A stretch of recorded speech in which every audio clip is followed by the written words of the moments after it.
오늘도 하나님의 은혜가 있기를 주 이름으로 축원합니다. 하나님은 모든 만물을 만드셨습니다. 그리고 가정을 만드셨어요. 그 가정을 만드시고 창조하셨을 때는 하나님이 가지신 하나님의 기대와 하나님의 그 행복에 대한 그러한 하나님의 선하심을 보여주시기 위하여 가정을 만드셨다는 겁니다. 그런데 이 가정 안에는 너무나 신비로움이 있어서, 그래서 이 가정은 밖에서 지위가 아무리 높은 사람일지라도 가정에 들어오면 낮아지게 돼 있고요. 그리고 또 밖에서는 아무리 낮은 지위를 가진 사람이라도 가정에 들어오면 소중한 왕과 왕비 같은, 왕자와 공주 같은 그러한 신분으로 격상되어지고 그 가운데 소중한 사람으로 세워진다 하는 겁니다. 하나님은 이와 같이 모든 만물을 창조하시면서 하나님의 그 모든 선하심과 아름다움을 다 보여주셨습니다. 이는 하나님께서 아담을 통하여 또한 하와를 통해서 아담의 옆구리를 터쳐 하와를 내게 하시고 그런 말미암아 자손을 이어가도록 만들어 주셨는가 하면, 교회라고 하는 것도 가정과 하나님이 또 연결되게 하셔서, 가정은 창조에 대한 아름다움이 있다면 교회는 구원이라고 하는 하나님의 거룩한 뜻과 그 은혜를 이루어 가신다 하는 겁니다. 아담으로 말미암아 이루어진 가정이 이제 예수 그리스도로 말미암아 그 옆구리를 터쳐 그 피로 말미암아 십자가에서 죽으신 그 피의 은혜가 온 인류를 구원케 하는 그 구원의 역사를 이루게 하시며, 그리고 그를 믿는 자들마다 영생 얻는 믿음의 자손들을 만들어 가셨다고 하는 데에 큰 의미가 있습니다. 이단과 사입이라고 하는 것은요, 이와 같이 교회와 가정을 무시하고 있어요. 그래서 교회에 대하여서는 오직 자기 집단만 구원이 있다고 표현합니다. 사입 외에는 다른 것이 없습니다. 예수 외에 다른 것의 구원은 없거든요. 그런데 자기 집단만 구원이 있고 자기로 말미암아 구원이 있다. 어느 한 사람을 지정하고 그를 교주로 삼고 그런 말미암아 영생에 들어간다고 하는 것은 쳐다볼 것도 없고 들어볼 것도 없는 겁니다. 그런 사이비 이단들은 또 한 가지 중요하게 여기지 않는 것은 가정이에요. 그래서 가정에 대하여 별로 가정을 자기의 도구로 삼고 자기 집단을 위한 도구로만 삼을 뿐이지 가정을 후원하고 가정을 지원하고 가정을 세워가려고 하는 그런 것이 없는 것이 이단과 사이비의 특징이다 하는 겁니다. 사랑하는 성도 여러분, 가정은 하나님이 주신 선물인 줄로 믿습니다. 하나님은 가정과 교회를 주셨는데 이는 하나님이 주신 선물과도 같기 때문에 가정이 행복하고 잘 되는 것 하나님이 질투하신 분 아닙니다. 가정이 잘 되는 것을 질투하고 교회가 잘 되는 것을 질투하는 것은 마귀요 사단일 뿐이에요. 하나님은 가정 안에 비밀을 두셨는데 가정 안에는 행복의 비밀을 두셨고 교회 안에는 구원의 비밀을 두셔서, 그래서 가정을 깊게 들어가고 알아가면 알아갈수록 더 행복하며 더 은혜와 감동이 넘치게 돼 있어요. 우리가 예수를 만나지 못한 가정이라 할지라도 예수님을 만나게 되면 그때로부터 수십 년이 지난 다음에 돌아보면 얼마나 행복한지 얼마나 은혜인지 모릅니다. 우리가 예수 믿으면서도 가정이 불안하고 가정이 위태롭다면, 그렇다면 아직까지도 신앙의 절름발에와 같이 온전한 신앙을 갖고 있는 것은 아니라 하는 거지요. 이와 같이 교회도 마찬가지입니다. 교회도 마찬가지로 이와 같이 믿음을 갖고 하나님 앞에 나오는 신령한 가정으로서의 역할을 감당하는 것, 이것이 굉장히 중요한 겁니다. 사랑하는 성도 여러분, 교회 안에서 우리가 구원을 받기 위해서는 믿지 아니하면 불가능한 것을 압니다. 예수님이 십자가에서 자기 몸을 들여 몸을 찢고 또 피를 흘리심으로 십자가에서 죽으신 그 공로와 그 은혜로 구원의 길을 열으셨건만, 만약에 우리가 그를 믿지 않는다면 우리가 구원이 없는 것은 똑같은 일이 되어버리고 마는 겁니다. 우리가 음식을 막 흉년이 들어서 음식을 준비하지 못해서 굶주리나 진수성찬을 놓고도 먹지 않으면 굶주리나 똑같은 겁니다.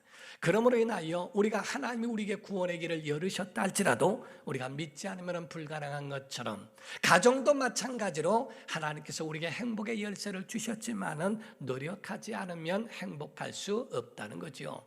어느 가정에서 어떤 여자분께서 우리 성도였는데 재혼을 하시게 됐어요. 그리고 먼 길을 가시게 됐는데 그때 저에게 말씀하시기를 그 남편 될 분이 저에게 한 가지 조언을 해달라고 식사를 대접하면서 말씀을 하신 적이 있었습니다.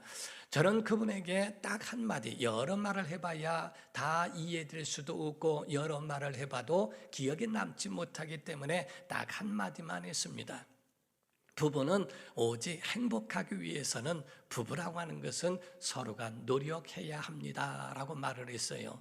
수년이 지난 다음에 그분의 그 고백 가운데에 그 말을 잊지 않고 있어서 그래서 항상 서로가 노력하면서 산다고 하는 이야기를 들은 적이 있습니다. 대부분 많은 사람들이 오해하고 착각하는 것이 헬스 기구를 놓고 사용할 때에 마치 그 기구가 고장나서 사용하지 못하는 줄로 오해하고 있어요. 그렇지 않습니다. 그 가운데 헬스기구가 있다 할지라도 사용할 줄 모르면 쓸 줄을 몰라요. 가전제품이나 핸드폰이나 등등 이런 것들도 사용할 줄 몰라서 못 쓰는 것들이 얼마나 많은지 모릅니다. 핸드폰이 고장난 게 아닙니다. 가전제품이 고장난 것이 아니라 쓸 줄을 몰라서 그렇다는 거지요. 각각 서로가 이념이 다르고 또 사상이 다르고 자라는 환경이 혹 다른다 할지라도 그 사람들이 서로 만나니 서로가 부딪히고 서로가 맞지 않은 건 당연하지요. 서로가 사용 설명서를 알지 못해서 그와 같이 뻐걱거리고 그런 과도기를 거치게 된다는 겁니다. 어쨌든 이와 같이 가정이라고 하는 것에 행복을 누리기를 원한다면 바로 이와 같이 사용할 줄을 알아야 하는, 서로가 배워야 하며 서로가 노력하지 않으면 그것이 불가능하다 할 수 있다는 겁니다. 지금은 어른만 아이들에게 가르치는 시대가 아닙니다. 아이들에게 컴퓨터나 등등 이러한 것들은 기술적인 면에서는 아이들에게 물어보고 어른이 아이들에게 배워야 할 시대라고 하는 거지요. 그렇다면 가정에서는 무엇을 배워야 될까? 가정에서는 하나님의 나라의 비유일지인데 땅의 가정이 있고 하늘 가정이 있습니다. 땅의 가정에서는 하늘의 것들을 배워야 한다는 거지요. 하나님의 나라의 비유적인 것이 오늘날 우리가 누리는 가정이라고 말을 하고 있거든요. 아버지를 통하여서는 세상 이기는 법, 세상 살아가는 지혜와 그 법을 배웁니다. 어머니를 통하여서는 어머니의 사랑과 그 온유함으로 살아가는 그의 품성을 배우게 된다는 거지요. 어떤 젊은 사형수가 사형을 당하기 직전에 고백한 최후의 말이 뭐였냐면은 나에게 어머니가 계셨더라면 이 자리에 있지 않았을 것인데 라는 이야기를 했다고 합니다. 나폴레옹에게 어떤 사람이 말하기를 프랑스에 진짜 필요한 것이 무엇입니까? 라고 물으니까 하는 말이 어머니다 라고 이야기한 적도 있다고 합니다. 여자는 많은데 어머니가 부족하다는 거지요. 사람은 많은데 쓸만한 사람이 많지 않다는 거지요.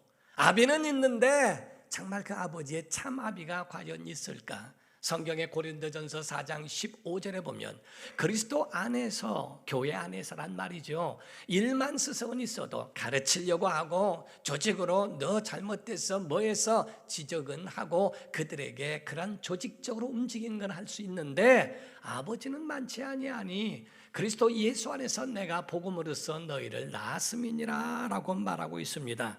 이건 다른 말씀이 아니라 곧 바로 예수 그리스도 안에서 선생이 되고자 하는 것이 아니라 예수 그리스도 안에서는 아비의 마음, 교회의 개념이라고 하는 교회에 대한 것을 조직으로 보는 것이 아니라 가족으로 봐야 한다 하는 겁니다. 한 해 동안의 비행 청소년이 옛날 통계에 한 해 동안에만 해도 1만 4천 명의 비행 청소년이 나오고 있다고 그러죠.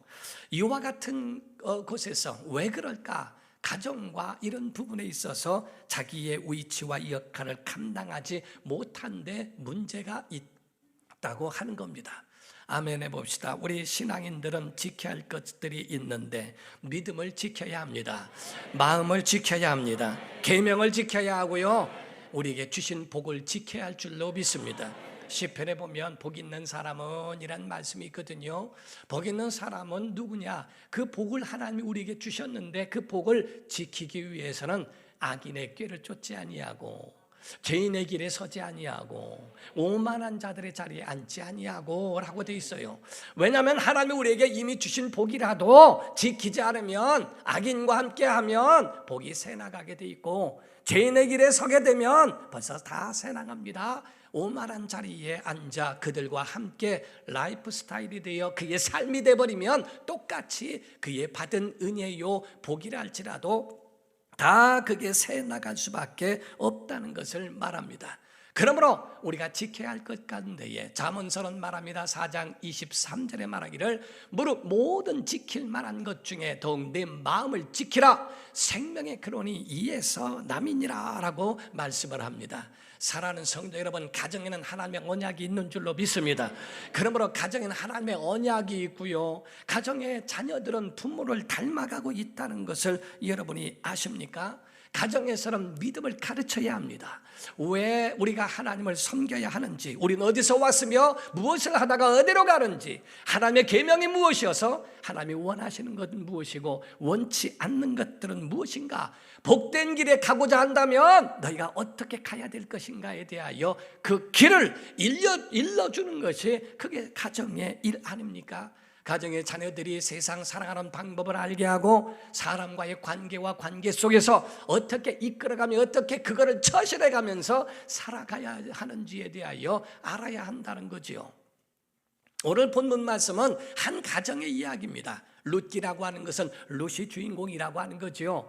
한 가정에 있는 세 여인에 대한 그 이야기를 담고 있는데 아주 굉장히 기구한 운명과 같이 사람들이 볼 때는 비참한 운명과도 같은 겁니다. 룻이라는 여인의 가정 이야기 가운데에 한 가정의 이야기이지만은 이 가운데는 신앙이 담겨져 있고 하나님의 메시지가 그 안에 들어있더라 하는 겁니다. 약 3100년 전에 이루어졌던 그 사사시대에 일어난 일입니다. 흉년이 들어서 먹을 것이 없으니까 점점 옮겨져서 먹기 위하여 간 곳이 모압이라고 하는 이방 땅에 가게 됐다는 거지요. 거기 갔는데 거기서 형통하던가, 오늘날 예수를 믿어도 다 잘 되는 것만은 아닙니다. 예수 믿어도 힘들고 어려운 일도 있고요, 정신적으로나 육체적으로나 환경적으로나 협조되지 못하여 힘들고 어려운 과정을 겪을 때도 없지 않아 있다는 거지요. 그러나 하나님의 사람이라면 하나님의 사람에 대한 그 땅을 버리지 아니하고 옮기지 아니하고 그 자리에서 있어야 되는 것이 그게 하나님의 사람인데, 자꾸 곁길로 가다 보니까 이방 땅까지 가게 됩니다. 엘리멜렉이라고 하는 사람은 나오미와 결혼을 해서 말론과 기론이라고 하는 두 아들을 낳게 되지요. 그러나 그가 이방 땅에 가서 이 이방 여인과 결혼을 하게 됩니다. 그래서 며느리 둘을 얻게 되었는데, 말론이라고 하는 아들에게는 오르바라고 하는 큰 며느리를 얻게 되었고, 그리고 기론이라고 하는 둘째 아들에게는 또 작은 며느리로서 룻이라고 하는 여인을 얻게 되더라 하는 겁니다. 근데 수년이 지나면서 엘리멜렉도 세상을 떠나고 말론도 세상을 떠나고 기련도 세상을 떠나 세 과부가 같이 살 수밖에 없는 그런 상황에 있게 됩니다. 남자들은 다 죽어 이제 여자들만 남아있는 그러한 기구한 운명 가운데에 나오면은 자기같이 수절하는 것이 옳지 않다 생각해서, 그래서 오르바와 룻을 불러다가 이야기를 합니다. 너와 네 신에게로 돌아가라. 내가 너를 놓아줄 테니 선택해라. 가라 하고 그들에게 자유를 선포해 줍니다. 슬픔을 달래면서 이별의 기로에 서서 그들에게 선택할 수 있도록 만들어 준 것이지요. 우리 룻기 1장 8절에서 9절을 보니까 나오미가 두 며느리에게 이르되 너희는 각기 너희 어머니의 집으로 돌아가라. 너희가 죽은 자들과 나를 선대한 것 같이 여호와께서 너희를 선대하시기를 원하며 여호와께서 너희에게 허락하사 각기 남편의 집에서 위로를 받게 하시기를 원하노라 하고 그들에게 입맞춤에 그들이 소리를 높여 울며 라고 되어 있어요. 이 나오미는 그 두 며느리를 딸이라고 얘기했습니다. 내 딸들아, 딸들아. 며느리라고 하는 그 가운데에 어떠한 선을 그은 것이 아니라 딸들아, 딸들아 그리고 어머니라고 표현을 하게 됩니다. 그러므로서 이에 대하여 가라라고 말했더니 14절에는 말합니다. 그들이 소리를 높여 다시 울더니 오르반은 그의 시어머니에게 입맞췄다는 말은 이별의 인사를 했다는 거죠. 그러나 루시라고 하는 작은 며느리는 그를 붙쫓았다라고 이야기하고 있습니다. 사랑하는 성도 여러분, 여기서 아셔야 되는 것은 오르반은 자기 땅에 돌아가는 것을 선택했지만은 루시라고 하는 여인은 어머니를 따라가게 되었고 그 결과 복을 가져오는 은혜의 역사가 있게 됐다라는 거지요. 이 룻의 신앙에는 4가지의 결단의 말이 있습니다. 그게 오늘의 본문 말씀입니다.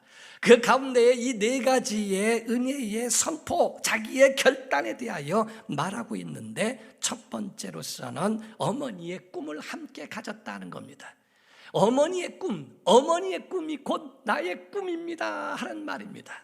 오늘날 여러분과 저의 한 가정이라고 한다면 부모의 가정에 부모의 꿈을 자녀들이 함께 같이 갖는 것처럼 곧 건강한 꿈, 세상을 살리는 꿈이라고 한다면 건강한 꿈에 대하여 자손들도 부모와 함께 그 꿈을 갖는 것은 당연한 일이지요. 교회는 하나님의 꿈이 있어야 합니다. 곧 이와 같이 목사나 성도들도 하나님의 같은 꿈을 품기를 예수 이름으로 축원합니다. 이에 대하여 오르반은 영적 꿈도 없고 하나님도 없어요. 그리고 영적 꿈도 없고 하나님도 없고 하나님의 복도 그에겐 없었지만은 그러나 룻이라고 하는 사람은 어머니의 꿈은 곧 내 꿈입니다 라고 하는 고백과도 같은 거지요. 오늘날 우리 땅의 가정만 있습니까? 그렇지 않습니다. 하늘의 가정도 있습니다. 하나님을 아버지로 믿으시면 아멘 하십시오. 하늘의 가정 되기를 주 이름으로 축원합니다. 예수 말씀하시기를 어떤 이가 말하기를 예수께서 아주 현명하게 말씀하시는 소리를 듣고 말합니다. 당신을 먹인 젖이 복이 있습니다 라고 말합니다. 예수께서 말씀합니다. 아니다, 도리어 하나님의 계명을 지키는 자가 복이 있다. 곧 내 말을 지키고 그 말씀을 행하는 자들이 곧 내 모친이요 형제요 자매라. 하늘의 가족에 대하여 예수님은 선포하신 말씀을 듣게 되죠. 교회를 아무리 출석하고 예배를 하고 열심히 봉사했다 할지라도 하늘의 소망이 없고 하나님과 꿈을 함께 나누지 않는다면 그는 하늘 가족이 될 수 없고 영적 가족이 되지 못한다는 겁니다. 여러분, 하늘의 꿈을 갖기를 주 이름으로 축원합니다. 두 번째로 갖고 있는 것은 어머니와 함께 하리라고 하는 결단이 있었어요. 어머니, 나는 어머니와 함께 하겠습니다 라고 하는 그 말에 대하여 그는 그런 고백을 합니다. 어머니가 가시는 곳에 나도 가겠습니다.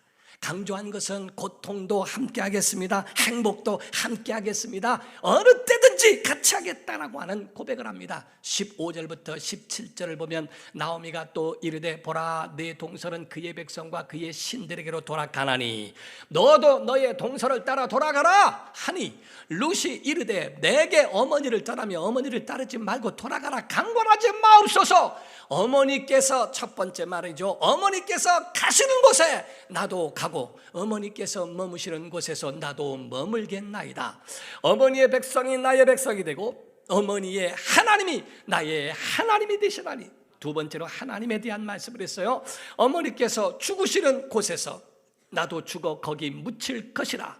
세 번째로 내가 만일 죽는 일 외에 어머니를 떠나면 여호와께서 내게 벌을 내리시고 더 내리시기를 원하나이다 하는지라 라고 말씀을 하죠.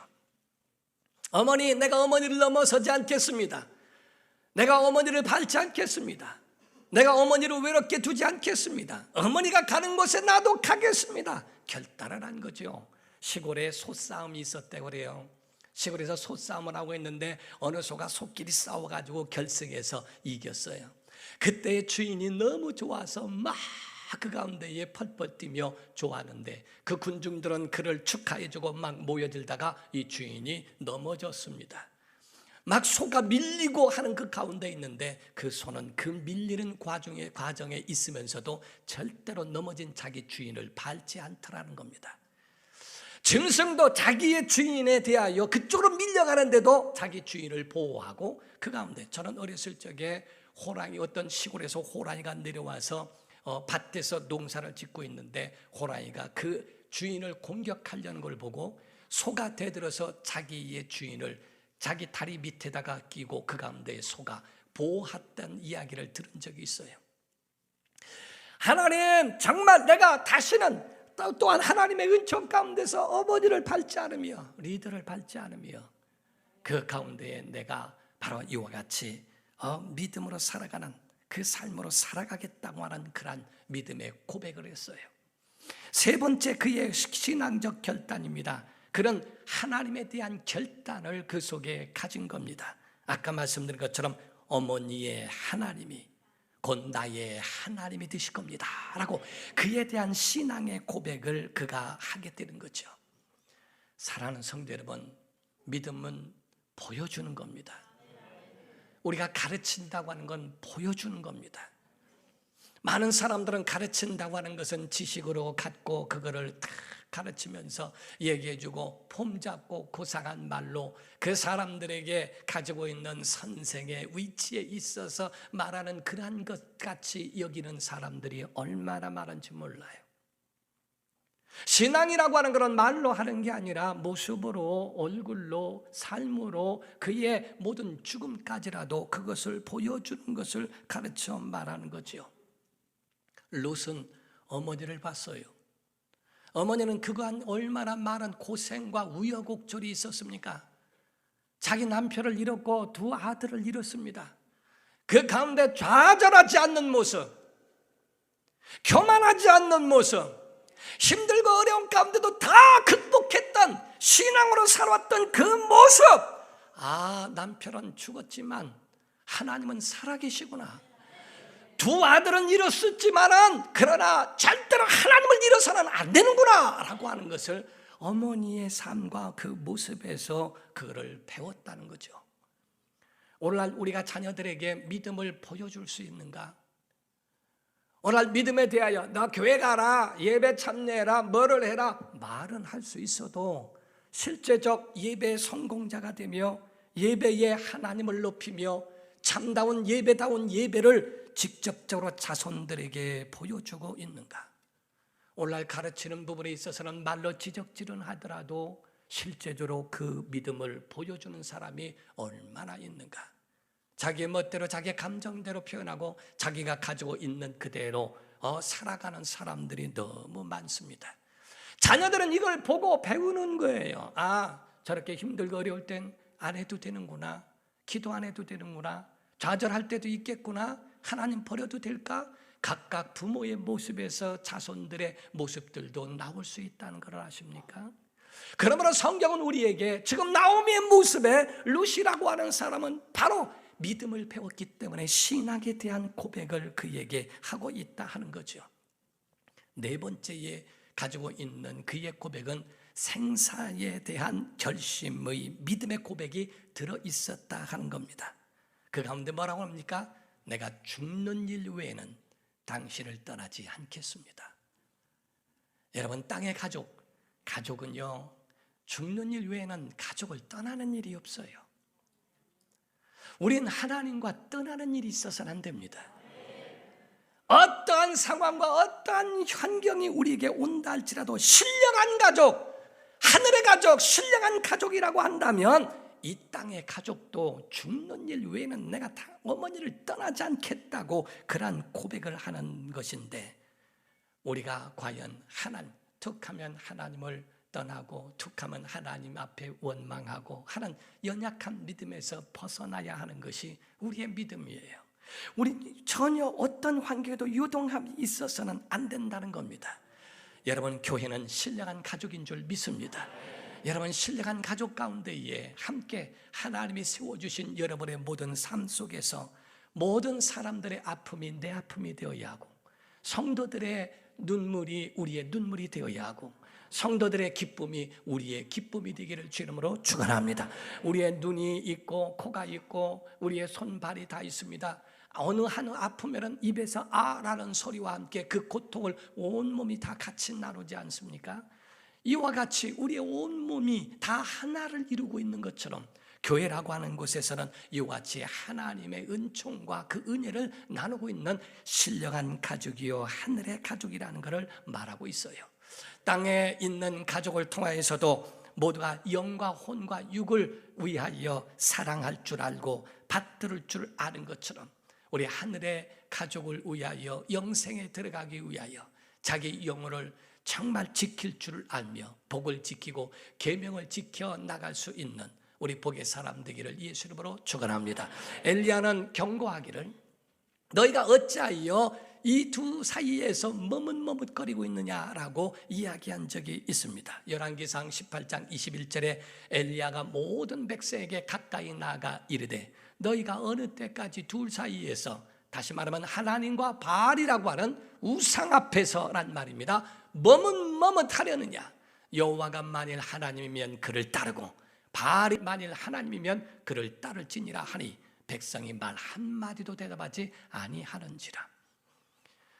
머뭇하지 마라. 하나님께 뜻을 정하라. 하나님께 마음을 정하라. 내가 정말 이와 같이 룻이 자기 어머니를 향하여 내가 죽는 것 외에는 어머니를 떠나지 않겠습니다, 어머니의 하나님이 나의 하나님입니다 라고 하는 신앙적 결단과 같은 그런 고백이 있어 둘 사이에 머뭇거리지 아니하고 정말 그 가운데 자기의 가족이라고 하는 분명한 것을 가지고 있는 것처럼 우리에게 어떠한 그런 뜻을 정하고 있는가. 다니엘이 그 마음의 신앙에 확고했던 것은 뜻을 정했기 때문입니다.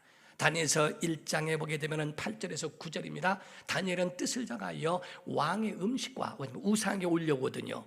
그가 마시는 포도주로 자기를 더럽히지 영혼을 더럽히지 않더라. 음식은 몸에 이로운 것이고 포도주도 몸을 활성화시키는 데에 이로운 것이지 더러운 것이 아닙니다. 그럼에도 불구하고 여기서 말하는 건 왕의 음식이란 말은 우상 앞에 올려졌던 음식이기 때문에 영혼을 더럽게 한다는 거예요. 그런 포도주로 자기를 더럽히지 아니하기로 하고 자기를 더럽히지 아니하도록 환관자에게 구하니 하나님이 다니엘로 하여금 환관자에게 은혜와 긍휼을 얻게 하셨다라고 말씀을 했어요. 다니엘이 뜻을 정하여 라고 말하죠. 여러분과 우리 심령의 뜻을 정하면 하나님이 응원하시고 하나님이 지원하시고 하나님이 인도하시고 은혜를 입게 하실 줄로 믿습니다. 하나님이 우리를 인도하실 것이라 이 말이요. 우리의 모든 삶 속에 여러분이 하나님께 뜻을 정하시고 하나님이 여러분을 인도하시고 이끄시는 은혜의 역사가 우리 모든 삶 속에 나타나기를 예수 이름으로 축원합니다. 기도하겠습니다. 이 시간에 다 같이 통성으로 기도할 때 하나님 아버지, 땅의 가족 하늘의 가족, 우리의 땅의 가족이 소중한 것처럼 하늘의 가족을 소중히 여기고 서로가 서로를 사랑하며 서로가 서로를 위하여 기도하여 주며 정말 자기 영혼을 지킬 줄 아는 믿음의 사람들로 세워지도록 우리 영혼을 붙잡아 주옵소서. 다 같이 통서로 기도하시겠습니다.